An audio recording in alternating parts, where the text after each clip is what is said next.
ఎన్నికల రిజల్ట్స్ వచ్చిన వారం రోజుల్లోనే కాంగ్రెస్ పార్టీకి సంబంధించిన బట్టి విక్రమార్క గారు, బీజేపీ పార్టీకి సంబంధించిన కేంద్ర మంత్రి గనుల మంత్రి కిషన్ రెడ్డి గారు కలిసి కాంగ్రెస్ బీజేపీలు ఒకటే వేదిక మీదకి వచ్చి తెలంగాణలో ఆస్తులు అమ్ముతున్న మొదటి సంఘటన, ఈ నెలలో జరిగిన మొదటి సంఘటన ఇది.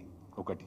రెండు, తెలంగాణలో పవర్ విషయంలో ఏదో పెద్ద కుంభకోణం జరిగిందని, పవర్ విషయంలో ఏదో తప్పు జరిగిందని కాంగ్రెస్ పార్టీ గగ్గోలు పెడుతున్నది. నిజమే, మళ్ళీ కాంగ్రెస్ పార్టీ అంటున్నది కూడా నిజమే అనుకోవాలి. కాంగ్రెస్ పార్టీ విధానాల ప్రకారం 24 గంటలు కరెంట్ ఇవ్వడం తప్పే బహుశా. ఈరోజు ఊర్లలో మనం చూస్తున్నాం, గ్రామాల్లో పరిస్థితి ఎట్లున్నది, మన హైదరాబాద్లో కూడా కరెంట్ పరిస్థితి ఎట్లుందో మనం చూస్తున్నాము. 24 గంటలు కరెంట్ ఇచ్చిన కేసీఆర్ తప్పని భావిస్తున్నట్టుంది కాంగ్రెస్ పార్టీ. అందుకే ఆయన మీద నరసింహారెడ్డి గారితో, ఒక మాజీ జడ్జి అయిన నరసింహారెడ్డి గారితో ఒక కమిషన్ వేయడం జరిగింది. పవర్ మీద ఇన్వెస్టిగేట్ చేయమన్న కమిషన్ వేయడం జరిగింది. ఇన్వెస్టిగేషన్ ఆ కమిషన్ వేసింది ఎవరు? కాంగ్రెస్ ప్రభుత్వం వేసిన కమిషన్కి బీజేపీ పార్టీలందరూ కూడా, సంబంధించిన నాయకులందరూ కూడా మద్దతు పలుకుతారు.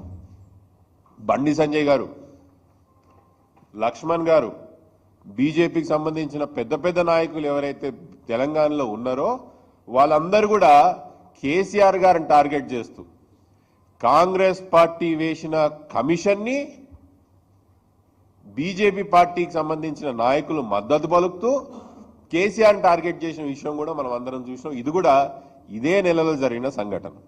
రెండో సంఘటన కాంగ్రెస్కి బీజేపీకి ఈ రాష్ట్రంలో పొత్తుందని చూపిణీకి. విచిత్రం ఉన్నది నాకు తెలంగాణలో. అంటే తెలంగాణ రాష్ట్రంలో ఉన్న ప్రజలం మనం గుడ్డిగా ఉన్నామా?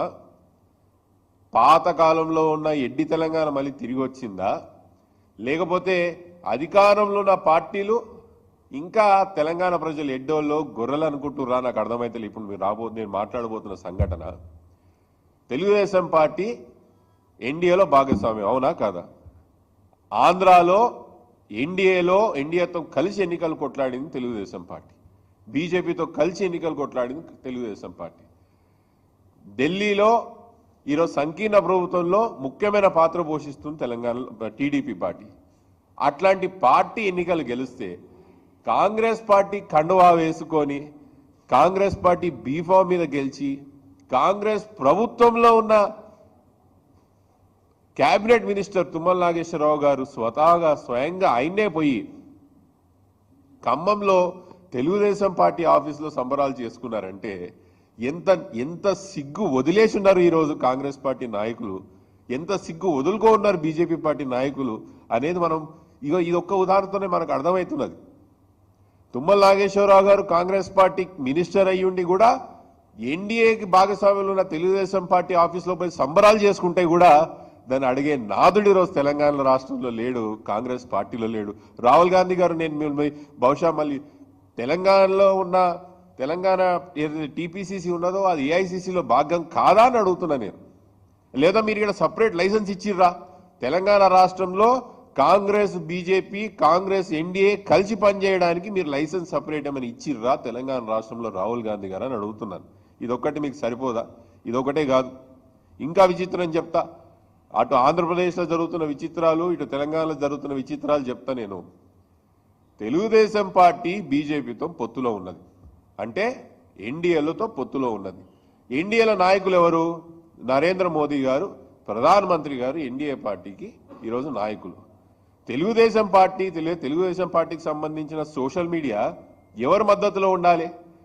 మొన్న పార్లమెంట్లో జరిగిన వంటి ప్రెసిడెన్షియల్ అడ్రస్లో రాహుల్ గాంధీ గారు మాట్లాడిన తర్వాత తెలుగుదేశం పార్టీకి సంబంధించిన సోషల్ మీడియా రాహుల్ గాంధీని మెచ్చుకుంటూ పోస్టులు పెడుతుంది, మోడీని క్రిటిసైజ్ చేసుకుంటూ పోస్టులు పెట్టినా కూడా ఈరోజు బీజేపీ పార్టీలో ఉన్న నాయకులే కానీ, కాంగ్రెస్ పార్టీలో ఉన్న నాయకులే కానీ ఈరోజు ఇంత కూడా ఫరక్ పడతలేదంటే తెలంగాణ రాష్ట్రంలో ఎటువంటి అక్రమ రాజకీయాలు జరుగుతున్నాయి, తెలుగు రాష్ట్రాల్లో ఎటువంటి అక్రమ రాజకీయాలు జరుగుతున్నాయి అనేదానికి ఇంకో ఉదాహరణ.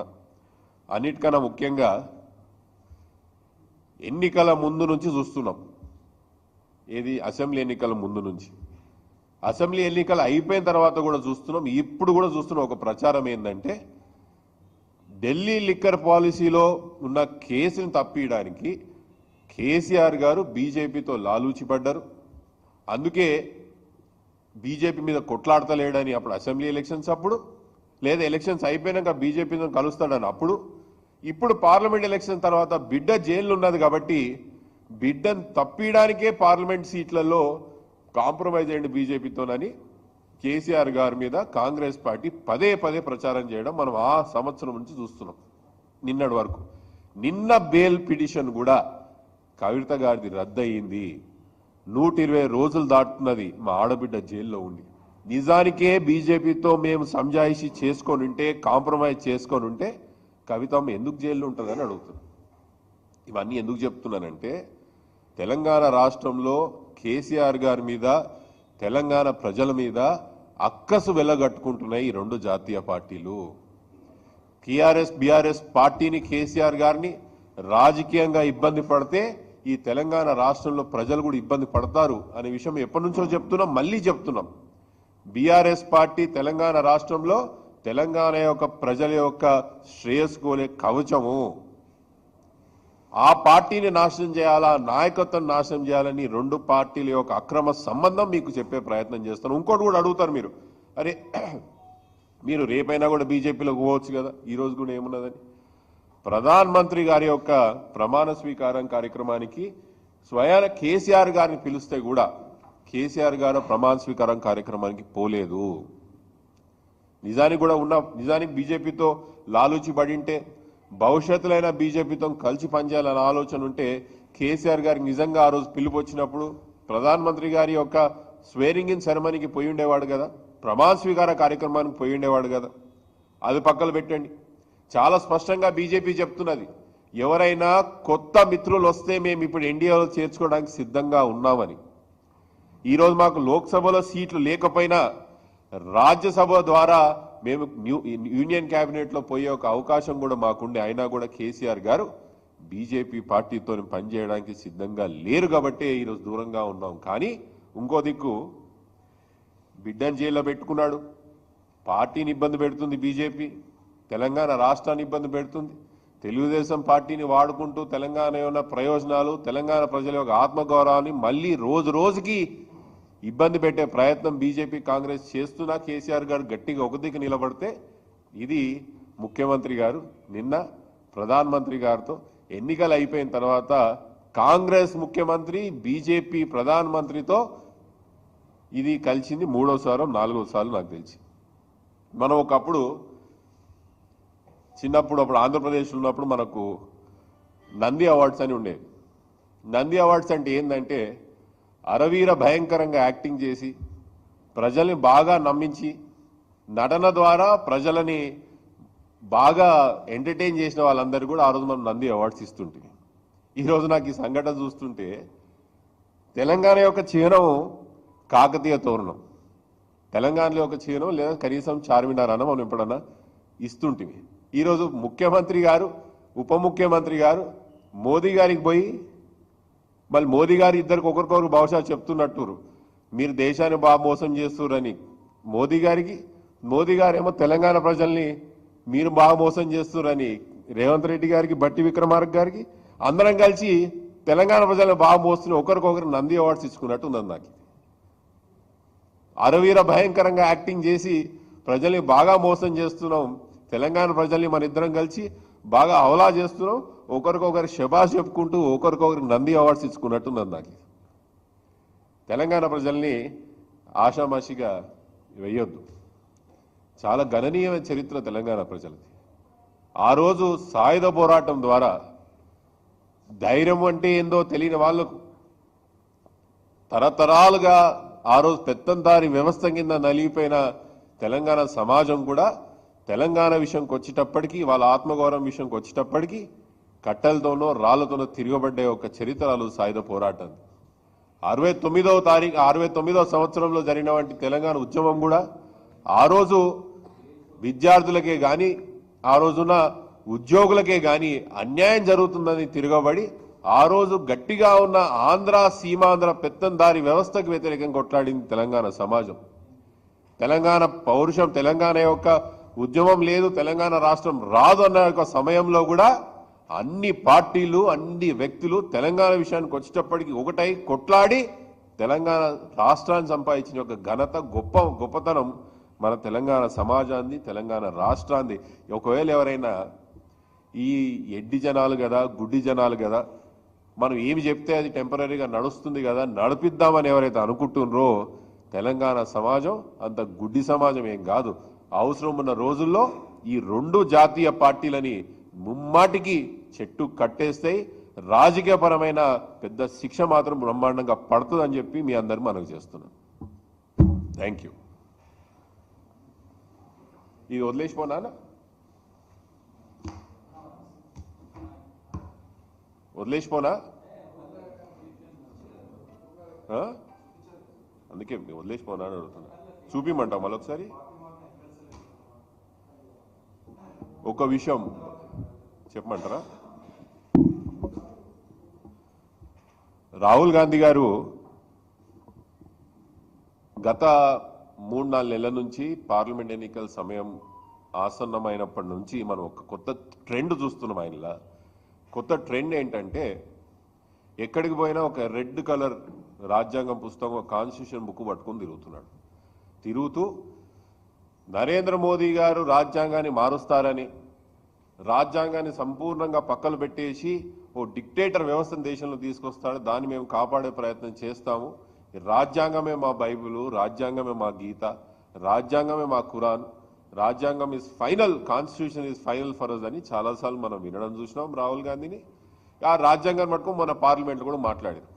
బహుశా పార్లమెంట్లో మాట్లాడిన రాహుల్ గాంధీ గారు ఆయన చేతిలో ఉన్న రాజ్యాంగంలో 10th షెడ్యూల్ లేనట్టుంది, లేదా 10th షెడ్యూల్ చింపేసినట్టుండు రాహుల్ గాంధీ గారు. మేము రాజ్యాంగాన్ని పరిరక్షిస్తాం, కాన్స్టిట్యూషన్ని ప్రొటెక్ట్ చేస్తామని చెప్తున్న రాహుల్ గాంధీ గారు తెలంగాణ రాష్ట్రంలో ఎమ్మెల్యేలు ఎవరైతే పోతున్నారో, లేదా తెలంగాణ రాష్ట్రంలో ఎమ్మెల్సీలను ఎవరైతే తీసుకుపోతున్నారో ప్రత్యక్షంగా రాహుల్ గాంధీ గారే కలుపుకొని పార్టీలో కలుపుకున్న తర్వాత మీరు రాజ్యాంగం చేతిలో పట్టుకుంటే ఏంది, లేకపోతే దాన్ని పట్టుకోకపోతే ఏంది, దాని మీద వాగ్దానాలు చేస్తేంది, చేయకపోతే ఏంది అంటున్నా. మీ చిత్తశుద్ధి ఎంతున్నదో తెలంగాణ రాష్ట్రంలో తెలుస్తున్నది. ఈధర్ తెలంగాణ రాష్ట్రం మీకు ఏఐసిసిలో లేకపోయానే ఉండాలి, ఇప్పుడు నేను చెప్పిన సంఘటనలు అన్ని అవగాహన చేసుకుంటే, లేదా కావలసుకొని ప్రజల్ని మోసం చేయాలనే ప్రయత్నం చేస్తున్నారని నేను గట్టిగా వాళ్ళని చెప్పాలనుకుంటున్నా. ఈరోజు ఎమ్మెల్సీల విషయాలే కానీ, ఎమ్మెల్యేల విషయాలే కానీ కాంగ్రెస్ పార్టీ ఏదైతే ప్రవర్తిస్తున్నదో, విధానాన్ని ఏదైతే ప్రవర్తిస్తున్నదో ముమ్మాటికి దాని తెలంగాణ ప్రజలు గమనిస్తున్నారు. మీరు అడగొచ్చు, ఇప్పుడు ఆ రోజు మీరు చేసిరు కదా, మళ్ళీ వీళ్ళు చేస్తే తప్పేముందని కేటీఆర్ గారు మాట్లాడిన దాని మీద కూడా సేమ్ ముఖ్యమంత్రి గారు కూడా అదే మాట్లాడారు, కొంతమంది కాంగ్రెస్ నాయకులు అదే మాట్లాడారు. కానీ మీరు ఒకటి గమనించాలని నేను కోరుకుంటున్నా. మీకు ఇప్పుడే చెప్పిన, తెలంగాణ ప్రజలకు అప్పటికప్పుడు బయట పడకపోవచ్చు, కానీ అన్ని వాళ్ళ రిజిస్టర్లో రికార్డ్ చేసుకుంటారు. పార్టీ ఫిరాయింపులు ఆ రోజు బీఆర్ఎస్ పార్టీ చేసింది కాబట్టే తెలంగాణ రాష్ట్రంలో ఆర్థికంగా, సామాజికంగా దేశంలోనే దేశంలోనే నంబర్ 1 స్థానంలో కూర్చోబెట్టిన కేసీఆర్ని కూడా ఓడగొట్టారు తెలంగాణ ప్రజలు. కేసీఆర్ పార్టీని ఓడగొట్టారు. మాకేదైతే గతి పట్టిందో, ప్రతిపక్ష స్థానంలో ఏదైతే కూర్చోబెట్టిరో ప్రజలు, మేము చేసిన వంటి చిన్న చిన్న పార్టీ మార్పిడి కార్యక్రమాల వల్ల కాంగ్రెస్ పార్టీ కూడా అదే మూలం చెల్లించక తప్పదని చెప్పి మీ అందరికి మనం చేస్తున్నాం. లేదండి, నేనే పార్టీ మారట్లేదు. మా అమ్మగారు మారరు, నేను మారవండి. ఇద్దరు ఒకటే మాట ఉంటుంది. మేమేం పార్టీలు మారం. మేము ఆ రోజు కాంగ్రెస్ పార్టీ నుంచి మారింది ప్రత్యేక పరిస్థితుల వల్ల మారినాం, కానీ రాజకీయ అవసరాల కోసం, పదవుల కోసం మారలేదు. దానికి ఆ మారచ్చే సంస్కృతి కూడా మాకు లేదు. ముమ్మాటికి రేవంత్ రెడ్డి గారు నిన్న మాట్లాడుతూ ఎక్కడైనా నేను కేసులు పెట్టినా అంటున్నాడు. కేసులు ఆయన పెట్టారు, పోలీసు వాళ్ళు పెడతారు. కేసులు ముఖ్యమంత్రి గారు స్వయంగా పెట్టారు, పోలీసు వాళ్ళు పెడుతున్నారు. ఈరోజు జిల్లాల్లో కానీ లేకపోతే మా పార్టీలోనే కానీ ఎంతమంది మీద అక్రమ కేసులు పెట్టిరో చూసిర్రా? ఎమ్మెల్యేలు ప్రజా సమస్యల మీద కొట్లాడితే కేసులు పెట్టుడు ఏడన్నా చూసిర్రా? ఏడన్నా చూసిర్రా మీరు? ఎమ్మెల్యేలు ప్రజా సమస్యల మీద కొట్లాడనీకే ఎమ్మెల్యేలను ఎంచుకుంటారు. వాళ్ళు ప్రజా సమస్యల మీద కొట్లాడితే వాళ్ళ మీద కేసులు పెట్టుకుని ఇక్కడ చూసిండ్రా? తెలంగాణ రాష్ట్రంలో రివెంజ్ పాలిటిక్స్ నడుస్తున్నాయి. తెలంగాణ రాష్ట్రంలో రివెంజ్ పాలిటిక్స్కి పరాకాష్ఠ స్థాయి రేపు 6వ తారీఖు చేరబోతుంది. రేపు ఇద్దరు ముఖ్యమంత్రులు మీటింగ్ జరిగిన తర్వాత ఎందుకు పెట్టినరు దాని సంగతి ఏందని తర్వాత చర్చించుకుందాం. Thank you.